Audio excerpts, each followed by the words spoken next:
quando você for conversar com alguma celebridade, pega essa dica. É o melhor elogio, a melhor forma de puxar o saco e também a forma de ser sincero, né?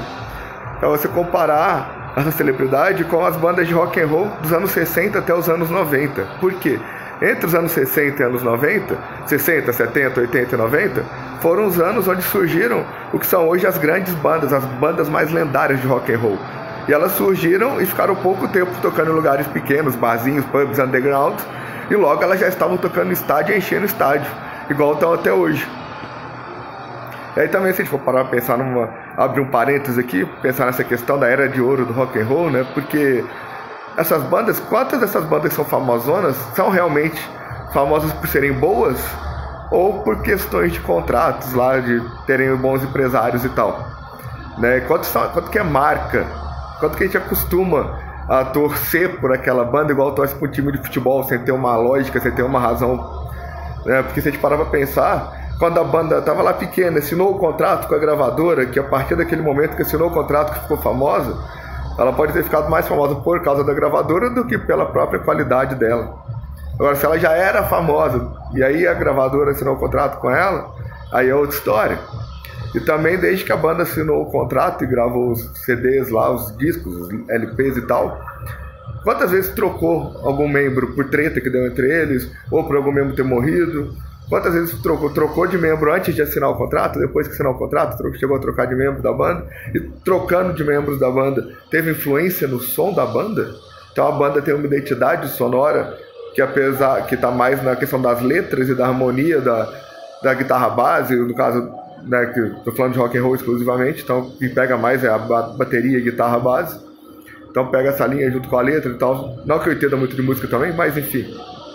E é o quanto será que realmente são bandas formadas por músicos excelentes, e quantas bandas que têm músicos tão excelentes quanto do mesmo nível, ou algumas bandas que têm músicos até de níveis superiores dessas bandas famosas aí, no nível técnico, nível de criatividade, de presença de palco, de etc e tal, só que não são tão famosas quanto, por N motivos. Mas enfim, voltando à questão quando você estiver conversando com uma celebridade, uma forma de elogiar, é você usar isso e comparar. Ó, a gente está numa era, todo mundo está vivendo uma era. Todo mundo que está vivo vive em alguma era, vive em algum momento. Então a era que a gente está vivendo é a era de 2000, 2020.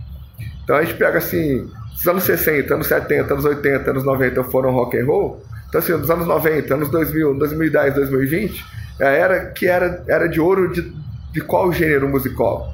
Qual o gênero musical tá aí? Tem bandas que estão aí há vários anos na ativa, tem bandas novas surgindo, tem bandas enchendo estádios igual enchiam lá nos anos 70, quando foi a era de ouro do rock and roll e tal. Quais bandas estão em evidência? Inclusive, se a gente parar para pensar também nisso, o mais louco daquelas bandas que ficaram famosas nos anos 60, 70, 80 e 90 é porque não tinha nem internet. Elas ficaram famosas em questão de 3 anos, até menos, de existência, e já ficaram famosas em vários países do globo. Mesmo sem ter internet, fazendo turnês internacionais e enchendo estádios, né? Mas enfim, méritos deles, né? Por isso são grandes lendas rock. Mas voltando à pergunta, a gente está vivendo em qual era, né? Será a era de ouro do humor? Eu acho, na minha opinião, que a era de ouro do humor brasileiro, falando de Brasil, nível de Brasil, e stand-up principalmente. E stand-up até nível mundial, porque stand-up já existia em outros países e agora está chegando num terceiro mundo, então quer dizer, está expandindo pra caramba. Apesar que já era um pouco antigo aqui no Brasil, mas aí é questão de quem estuda a história da comédia e tal. O que é mais importante, rir da piada ou estudar a história e levar as paradas a sério, né?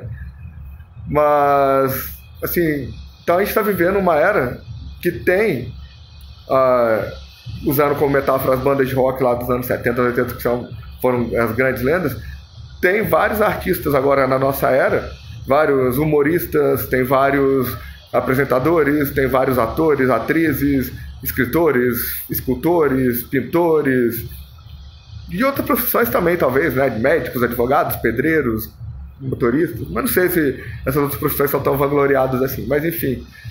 E voltando à questão, é um elogio sincero também, porque você só vai falar isso para artista que você gosta, para celebridade que você gosta. Porque para celebridade que você não gosta, você não vai chegar perto da celebridade que você não gosta, você vai conversar o quê?